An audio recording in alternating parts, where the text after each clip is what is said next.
അഹല്യയിലെ വിദഗ്ധരായ ഡോക്ടർമാരുടെ ചികിത്സ കൊണ്ട് എനിക്ക് എന്റെ കാഴ്ചശക്തി പൂർണ്ണമായും തിരിച്ചു കിട്ടി. ഇപ്പൊ എനിക്ക് ഈസിയായി വായിക്കാം. നേത്ര സംരക്ഷണത്തിന് നമ്മുടെ Ahalya. Ahalya foundation eye hospital, കേരളത്തിൽ എല്ലായിടത്തും.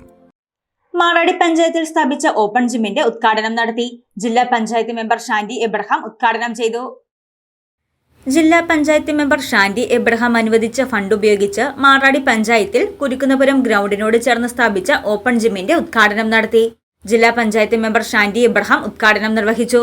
എന്നെ സംബന്ധിച്ച് 3 പഞ്ചായത്തുകളിലും ഓപ്പൺ ജിമ്മുകൾ തുടങ്ങുവാൻ സാധിച്ചിട്ടുണ്ട്. വാളകം പഞ്ചായത്തിൽ കഴിഞ്ഞ വർഷം സ്റ്റാർട്ട് ചെയ്തു. വളരെ പ്രയോജനപ്രദമായിട്ട് എനിക്ക് അവിടെ എടുത്തു പറയാനുള്ള അവിടുത്തെ വനിതകൾ അത് വളരെ പ്രയോജനമായിട്ട് ഉപയോഗിക്കുന്നു. അവർക്കത് ഭയങ്കര ഒരു നേട്ടമായിട്ട് അവരുടെ ആരോഗ്യ പ്രശ്നങ്ങൾ നമുക്കറിയാം. ഇന്നെല്ലാവരും ജിമ്മിലൊക്കെ പോയി കാശ് മുടക്കി അവരതിന് വേണ്ടിയിട്ട് സമയം കണ്ടെത്തുമ്പോൾ നമുക്കിങ്ങനെ ഫ്രീ ആയിട്ട് ചെയ്യാവുന്ന രീതിയിൽ ഓപ്പൺ എയറിൽ വളരെ സന്തോഷത്തോടു കൂടി അമ്മമാരൊക്കെ അതിൽ കയറിയിരുന്ന് ആസ്വദിക്കുമ്പോൾ അവരുടെ മാനസികമായ ഒരു ഉല്ലാസം, അതോടൊപ്പം തന്നെ ആരോഗ്യവും സംരക്ഷിക്കുന്നതിന് വേണ്ടി. കാരണം നമുക്കറിയാം സ്ത്രീകളുടെയൊക്കെ ഒരു ഏജ് കഴിയുമ്പോൾ തന്നെ അവരുടെ മസിൽസ് എല്ലാം ലോസ് ആവുന്ന ഒരു കാലഘട്ടത്തിൽ മസിൽസ് ബിൽഡ് ചെയ്തെടുക്കുന്നതിന് ഏറ്റവും പ്രയോജനപ്രദമായ ഉപകരണങ്ങളാണ് ഇവിടെ സ്ഥാപിച്ചിരിക്കുന്നത്.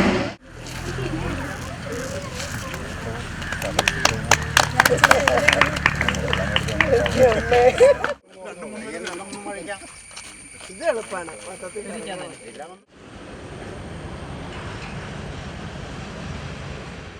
മാറാടി പഞ്ചായത്ത് പ്രസിഡന്റ് OP ബേബി അധ്യക്ഷത വഹിച്ച ചടങ്ങിൽ വൈസ് പ്രസിഡന്റ് അജി സാജു, വികസനകാര്യ standing committee chairman PP Jolly, ആരോഗ്യ വിദ്യാഭ്യാസ standing committee chairman Biju Kuriakose, ക്ഷേമകാര്യ standing committee chairperson Jisha Jijo, block panchayat അംഗങ്ങളായ Rama Ramakrishnan, advocate Bini Shaimon, Muvattupuzha block Congress president Sabu John, panchayat അംഗങ്ങളായ ഷൈനി മുരളി, സരള രാമൻ നായർ, രതീഷ് ചങ്ങാലിമറ്റം, ഷിജി മനോജ്, സിജി ഷാമോൻ, ബിന്ദു ജോർജ് തുടങ്ങിയവർ പങ്കെടുത്തു.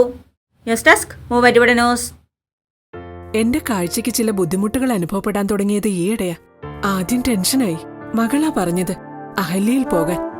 അഹല്യയ്ക്ക് 30 വർഷത്തെ പാരമ്പര്യവും വിശ്വസ്തതയുമുണ്ട്. അഹല്യയിലെ വിദഗ്ധരായ ഡോക്ടർമാരുടെ ചികിത്സ കൊണ്ട് എനിക്ക് എന്റെ കാഴ്ചശക്തി പൂർണ്ണമായും തിരിച്ചു കിട്ടി. ഇപ്പൊ എനിക്ക് ഈസിയായി വായിക്കാം. നേത്ര സംരക്ഷണത്തിന് നമ്മുടെ Ahalya. Ahalya foundation eye hospital, കേരളത്തിൽ എല്ലായിടത്തും.